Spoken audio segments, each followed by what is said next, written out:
Hello दोस्तों, आज हम तेनालीराम की कहानी सुनेंगे।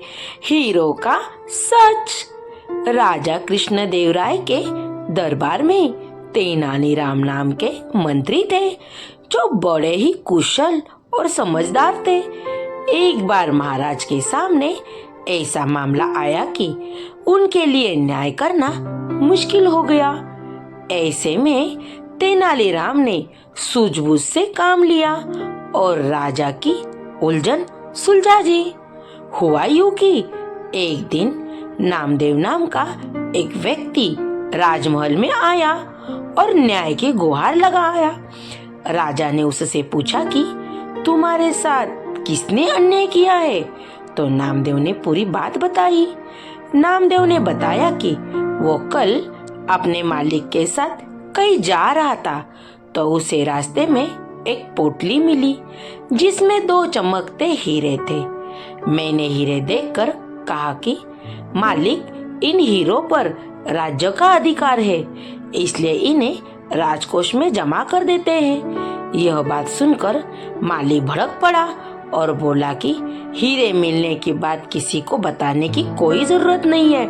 इसमें से एक मैं रख लूंगा और एक तू रख लेना। यह बात सुनकर मेरे दिल में लालच आ गया और मैं अपने मालिक के साथ उनकी हवेली लौट आया। हवेली आकर मालिक ने मुझे हीरे देने से इनकार कर दिया।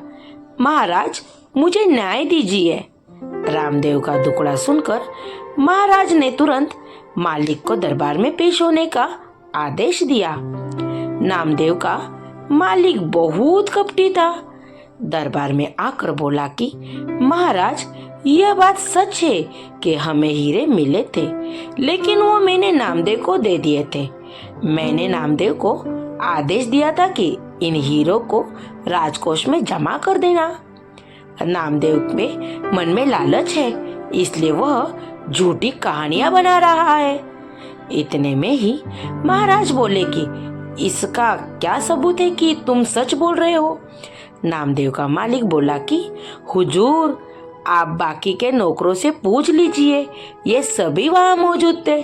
जब राजा ने अन्य 3 नौकरों से पूछा तो उन्होंने भी यही कहा कि हीरे नामदेव के पास है। अब राजा बड़ी दुविधा में फंस गए। उन्होंने सभा खत्म कर दी और कहा कि फैसला कुछ समय बाद सुनाया जाएगा। राजा ने भीतर अपने कमरे में अपने सभी मंत्रियों से सलाह मांगी। किसी ने कहा कि नामदेव ही झूठा है, तो कोई बोला कि नामदेव का मालिक दगाबाज है। राजा ने तेनालीराम की ओर देखा, जो अब तक शांत खड़े थे। राजा ने पूछा, तुम्हारा क्या विचार है तेनालीराम? तेनालीराम बोले कि अभी दूध का दूध और पानी का पानी हो जाएगा महाराज, लेकिन आप सभी को कुछ समय के लिए पर्दे के पीछे छुपना होगा। राजा इस मामले को जल्दी से जल्दी सुलझाना चाहते थे, इसलिए वह पर्दे के पीछे छुपने के लिए राजी हो गए। अब शाही कमरे में सिर्फ तेनालीराम नजर आ रहे थे। उन्होंने अपने सेवक को आदेश दिया कि 3 नौकरों को एक एक करके मेरे सामने पेश किया जाए। सेवक पहले नौकरों को लेकर हाजिर हो गया। तेनालीराम ने उससे पूछा, क्या तुम्हारे सामने तुम्हारे मालिक ने नामदेव को हीरे दिए थे? गवाह में हामी भरी। अब तेनालीराम ने उसे एक कागज और कलम देकर कहा, तुम उस हीरे का चित्र बनाकर दिखाओ। नौकर घबरा गया और बोला, जब मालिक ने नामदेव को हीरे दिए तब वो लाल थैली में थे। तेनालीराम ने कहा, अच्छा चलो, तुम यही खड़े रहो। इसके बाद दूसरे नौकर को बुलाने का आदेश दिया गया। दूसरे नौकर से भी तेनालीराम ने यही पूछा, अगर तुमने हीरे देखे थे तो उनका चित्र बनाकर दिखाओ।